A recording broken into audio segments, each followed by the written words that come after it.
Bienvenue dans Revenge with Lyra. J'ai acheté la maison de mes rêves en secret. Un voisin m'a prévenu. Des inconnus sont à l'intérieur. J'ai vérifié les caméras. C'était la famille de mon frère qui faisait la fête. C'est là que j'ai appelé la police. Je m'appelle Madison Clark. J'ai 29 ans. Et si vous pensez savoir comment ça se termine, restez à l'écoute. Que se passe-t-il lorsque les clés pour lesquelles vous avez travaillé toute votre vie sont volées avant même que vous ayez touché la porte? Le flux de la caméra a clignoté sur mon téléphone. Des ballons, des rires, des assiettes qui s'entrechoquent, les enfants de mon frère courent sur mon parquet ciré, ma belle-sœur tient un verre de vin comme si elle était propriétaire des lieux. Et mon frère se tient debout au milieu de tout cela, souriant, portant un toast comme si cette maison était son royaume. Mon royaume. Cette maison était mon obsession silencieuse depuis des années. Celle avec du lierre enroulé sur de la pierre blanche. Celle perchée juste à l'extérieur de la ville avec le lac scintillant au coucher du soleil. J'avais travaillé en double équipe, vendu ma voiture, vécu de ramen pendant des mois juste pour réunir la compte. Personne ne savait que j'avais conclu l'affaire. Pas même mes parents, et encore moins mon frère. Et pourtant, ils étaient là, à faire la fête à l'intérieur, comme si mes sacrifices, mon secret ne signifiaient rien. Ma poitrine se serra tandis que les rires sur le fil d'actualité devenaient plus forts. Mon voisin n'avait pas exagéré. Ils n'étaient pas seulement à l'intérieur. Ils avaient envahi, installé, revendiqué. J'ai appuyé sur le bouton d'appel de la police, les mains tremblantes, la voix ferme, uniquement par fureur. Oui, c'est Madison Clark. Je possède une maison sur Lakeshore Drive. Il y a des intrus à l'intérieur. Les connaissez-vous? Demanda le répartiteur. Je fixai le visage suffisant de mon frère sur l'écran. Oui, murmurai-je. Je les connais trop bien. En raccrochant, une pensée me brûla comme une traînée de poudre. Il pensait que je ne le découvrirais pas. Il pensait que je ne me battrais pas. Mais cette maison portait mon nom. Et ce soir, la vérité aussi. Les lumières rouges et bleues ont éclairé l'allée avant même que je puisse étudier ma respiration. Depuis ma voiture de l'autre côté de la rue, j'ai regardé deux agents s'approcher de la porte d'entrée. À l'intérieur, à travers la lueur de la caméra de mon téléphone, j'ai vu du mouvement. La femme de mon frère se précipitait pour cacher les verres de vin. Les enfants se sont tus et sont montés à l'étage. Puis mon frère a ouvert la porte, arborant un sourire que je connaissais trop bien. Celui qu'il utilisait lorsqu'il pensait que le charme pouvait effacer un vol. « Bonsoir, agent », a-t-il dit doucement. « Puis-je vous aider ?» Ils ont demandé un justificatif de domicile. Il a bégayé, feignant l'innocence. « C'est une propriété familiale. Nous sommes ici depuis des années. » Une propriété familiale? Ma mâchoire s'est serrée. C'est à ce moment-là que je suis sortie de la voiture, un dossier à la main, l'acte de propriété, les documents hypothécaires, les papiers de clôture, chaque signature, chaque dollar remontant jusqu'à moi. L'air frais de la nuit m'a mordu la peau tandis que je remontais l'allée. Le sourire de mon frère a disparu à la seconde où il m'a vu. « C'est ma maison, dis-je, ma voix tranchant la nuit. Ni la vôtre, ni la nôtre. La mienne. » Les agents nous regardèrent. L'un prit le dossier et feuilleta les documents certifiés. L'autre se tourna vers mon frère. « Monsieur, à moins que vous ne puissiez apporter de preuves, vous devrez partir. » Pour la première fois, je vis la peur se dessiner sur son visage. Sa main se serra sur le chambranle de la porte, les jointures blanches. Ma belle-sœur apparut derrière lui, la voix stridente.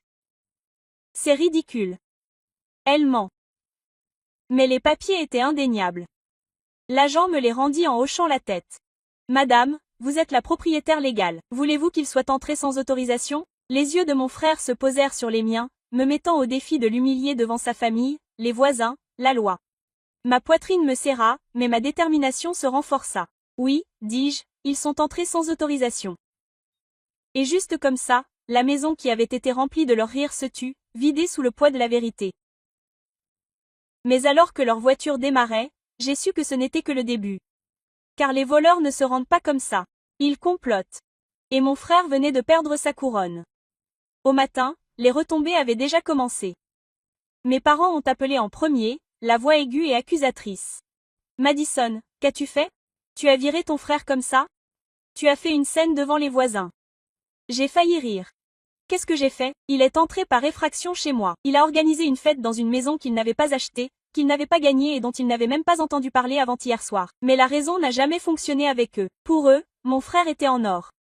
J'étais jetable. Plus tard, le texto est arrivé. Un barrage de ma belle-sœur. Tu nous as fait honte. Les enfants ont pleuré toute la nuit. Tu vas le regretter. Chaque ligne était de la culpabilité déguisée en reproche. Mais je n'ai pas cédé cette fois. Je n'ai pas pu. Au lieu de cela, j'ai ouvert mon ordinateur portable et me suis connecté au système de sécurité de la maison. Les images ont afflué. Mon frère trinquant avec du vin, se vantant d'avoir enfin amélioré sa vie. Les enfants couraient comme des fous dans des pièces que je n'avais même pas encore meublées. Preuve sur preuve. Chaque image était un clou de plus dans une histoire. Ce soir-là, je suis allée à la maison. Le silence à l'intérieur semblait sacré. Mes pas résonnaient sur le bois poli. Les murs sentaient la peinture fraîche, intacte, sans tache. Et pourtant, leur présence persistait comme la fumée après un incendie. Alors que j'étais dans le salon, j'ai repassé un clip sur mon téléphone. Mon frère levant son verre. À notre santé. Enfin, j'évoluais dans le monde. Ce n'était pas seulement une intrusion, c'était une revendication, une prétention, un effacement de moi. Je me suis effondrée dans l'escalier, le cœur battant la chamade avec quelque chose de plus froid que la colère. Clarté. Il ne s'agissait pas d'une maison. C'était l'histoire qui se répétait. La même histoire où il me prenait, me donnait et tout le monde prétendait que c'était juste.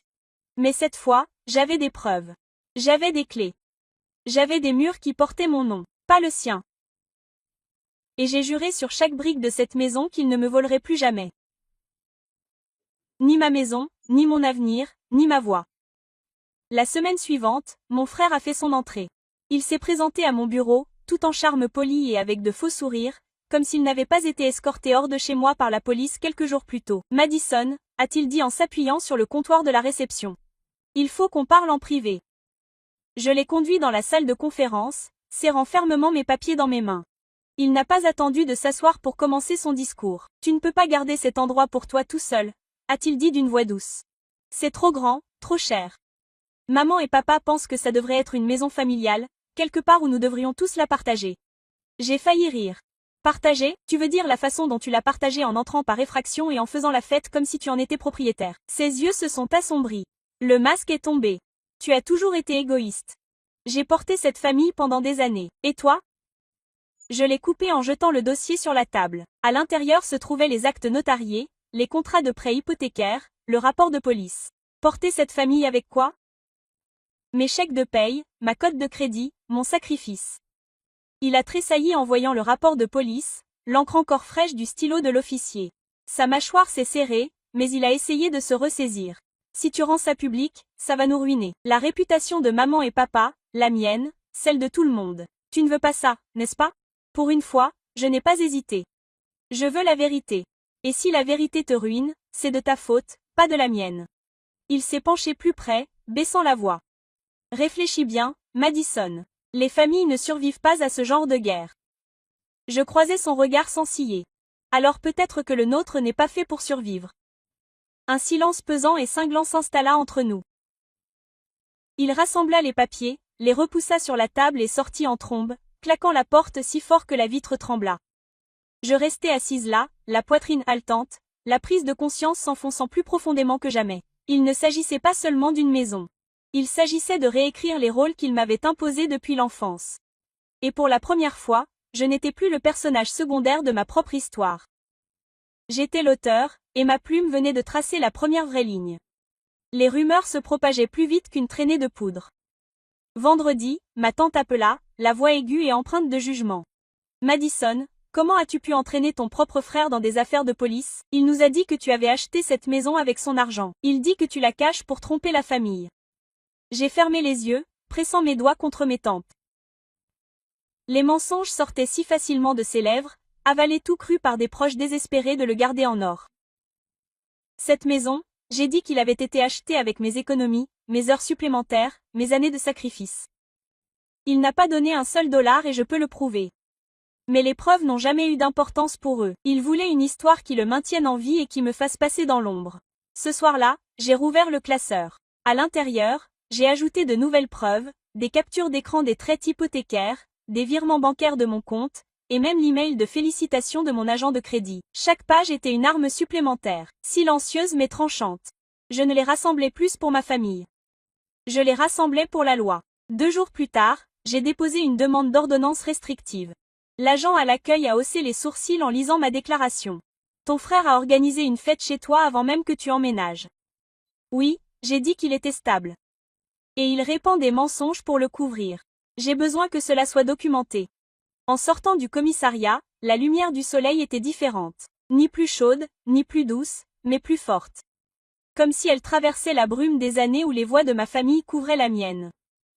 Ce soir-là, mon téléphone a de nouveau sonné. Cette fois, un texto de mon frère.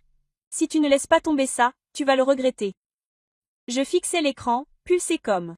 Il pensait que les menaces allaient me faire peur. Il pensait que la peur me ramènerait au silence. Mais la peur n'était plus mon langage. La vérité était là, et bientôt ces mensonges allaient s'effondrer sous son poids. Parce que ce n'était pas seulement une maison. C'était une ligne tracée dans la pierre entre la vie qu'il essayait de voler et celle que je revendiquais enfin comme mienne. L'ordonnance restrictive a tout changé. Pour la première fois, j'ai dormi toute la nuit sans être réveillée par des bruits de pas fantômes ou des coups imaginaires à la porte. La maison était à moi, entièrement à moi, et le silence qui me paraissait autrefois pesant m'enveloppait désormais comme une armure. Mais mon frère n'a pas disparu. Il a changé de tactique. Des publications sont apparues en ligne. Des photos soigneusement sélectionnées de sa famille entassées dans leur location exiguë. Des légendes dégoulinantes de martyrs. Certaines personnes amassent des richesses pendant que leur propre sang coule. Ses amis, nos cousins, même des parents éloignés se sont alignés dans les commentaires, pour louer son sacrifice et faire honte à ma prétendue cupidité. J'ai sauvegardé chaque capture d'écran. Les mensonges étaient fragiles, mais les preuves étaient éternelles. Au travail, j'ai continué à avancer. Des heures de travail plus longues, des promotions à l'horizon. Chaque dollar que je gagnais me rappelait que cette maison n'était pas le fruit de la chance. C'était le fruit du travail. Pendant ce temps, des textos affluaient de la part de personnes qui avaient autrefois douté de moi. Des excuses silencieuses, des questions hésitantes. Le doute avait commencé à ronger son histoire. Un soir, alors que le soleil se couchait derrière le lac, je me tenais sur mon porche arrière, regardant les ondulations scintiller sur l'eau. Mon voisin est arrivé, les mains dans les poches. Tu as fait ce qu'il fallait, a-t-il simplement dit. La plupart des gens auraient cédé sous la pression familiale. Mais toi, tu as tracé une ligne. Ces mots ont persisté longtemps après son départ. Une ligne? Oui, c'était ça cette maison. Pas seulement des murs et un toit, mais une déclaration. Je ne serai plus effacé, diminué ou volé. Plus tard dans la nuit, un autre message est arrivé. Cette fois pour mon père. Ton frère souffre. Peux-tu juste lui donner une part? Pour la paix.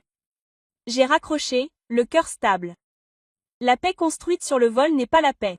C'est la reddition. J'ai regardé autour de moi, dans la maison que j'avais construite à force de sueur et de sacrifice. Et j'ai su qu'il pouvait me traiter de cupide. Il pouvait me traiter de froide. Il pouvait m'appeler comme il voulait. Mais il ne pourrait plus jamais appeler mon frère le propriétaire de ce qui m'appartenait. L'acte de propriété portait mon nom. Et l'avenir aussi. L'épreuve de force est arrivée plus tôt que prévu. Un samedi après-midi, on a frappé à la porte d'entrée. Par le Judas, je les ai tous vus, mes parents, mon frère, sa femme. Un front uni, des visages répétés comme s'il entrait dans une salle de réunion pour négocier. J'ai ouvert la porte mais je ne me suis pas écartée. Qu'est-ce que tu veux? La voix de maman était si rupeuse. Madison, ma chérie, ne rendons pas les choses moches. Nous voulons juste ce qui est juste. Juste, le mot s'est tordu comme un roc. Couteau. Papa s'éclaircit la gorge. Les familles ont décidé que la maison devait être partagée. Les enfants de ton frère ont besoin d'espace. Tu n'as même pas encore de famille. C'est égoïste de ta part de la garder. Mon frère croisa les bras, l'air suffisant. Signé à moitié et on laisse tout tomber. Pas d'avocat. Pas de drame. J'ai ri froidement, sèchement. Tu penses que c'est une négociation? Tu es entré par effraction. Tu as menti. Tu as sali mon nom à qui voulait bien m'écouter. Et maintenant, tu débarques ici pour exiger une part. Ma belle-sœur ricana. Si tu ne le fais pas, personne ne te soutiendra. Tu seras seul. Je m'avançais, tenant le cadre de la porte comme un bouclier. Alors, seul, c'est exactement ce que je serai. Parce que je préfère vivre dans la vérité, toute seule, plutôt que de me noyer dans tes mensonges. Entourée de ma famille. J'ai sorti mon téléphone, qui enregistrait déjà. Leurs visages se sont déplacés, réalisant que leur embuscade était filmée. Le sourire de mon frère s'est d'abord fissuré, puis le masque de maman s'est transformé en panique. Cela ira au tribunal, dis-je catégoriquement. Chaque mot, chaque exigence, chaque menace. Pendant un moment, personne ne parla. Le pouvoir changea. La maison n'était plus leur scène. C'était la mienne. Finalement, papa marmonna, allez, et je me suis détournée. Un par un, ils m'ont suivi, reculant dans l'allée comme des ombres au lever du soleil. J'ai fermé la porte, je l'ai verrouillée et je me suis appuyée contre le bois. Mes mains tremblaient, mais pas de peur, de liberté. Ils avaient tenté de prendre d'assaut mes murs à nouveau, et je les avais renvoyés avec rien d'autre que leur propre reflet. La maison était à nouveau silencieuse, mais cette fois le silence ne semblait pas pesant. Il semblait mérité. J'ai traversé chaque pièce lentement, touchant les murs, les cadres de porte, les comptoirs polis. Chaque surface murmurait la même vérité. J'ai construit ça. Je l'ai gagné. Cela m'appartient. Les documents du tribunal sont arrivés une semaine plus tard. L'ordonnance restrictive a été prolongée et les images que j'avais enregistrées ont scellé leur sort. Leur embuscade a été documentée, leurs menaces indéniables. Les mots du juge étaient tranchants. Cette propriété appartient uniquement et légalement à Madison Clark. Pas de faille, pas de partage familial, juste de la clarté. Je me suis assise sur le porche ce soir-là en regardant le lac prendre feu au coucher du soleil. Mon téléphone a sonné. Un nouveau message de papa. C'était seulement 4 mots. On ne vous dérangera pas. Pour une fois, je l'ai cru. Mais la victoire ne consistait pas à les forcer à se taire. Il s'agissait de trouver la mienne. J'ai allumé une bougie dans le salon, je l'ai placée sur la cheminée et j'ai laissé sa lueur danser sur les murs. Pendant des années, j'avais été la fille qui donnait, la sœur qui cédait, celle qui se penchait jusqu'à presque craquer. Plus maintenant. Cette maison n'était pas seulement une maison de rêve. C'était ma déclaration, une ligne et une pierre que personne ne pouvait plus franchir. Les voisins me font encore signe de la main quand je m'engage dans l'allée. Certains chuchotent sur le scandale, d'autres admirent le courage. Rien de tout cela n'a d'importance. Ce qui compte, c'est la clé qui repose lourdement et sûrement dans ma paume. La preuve que personne, pas même ma famille, ne peut voler ce pourquoi je me suis battue. J'ai éteint la caméra ce soir-là, non pas parce que je craignais les intrus, mais parce que je me sentais enfin en sécurité. Ils avaient essayé de transformer mon sanctuaire en terrain de jeu, mais je les avais rayés de mon histoire. Et dans le calme de ma maison, j'ai enfin ressenti ce qu'ils ne pourraient jamais donner. Moi.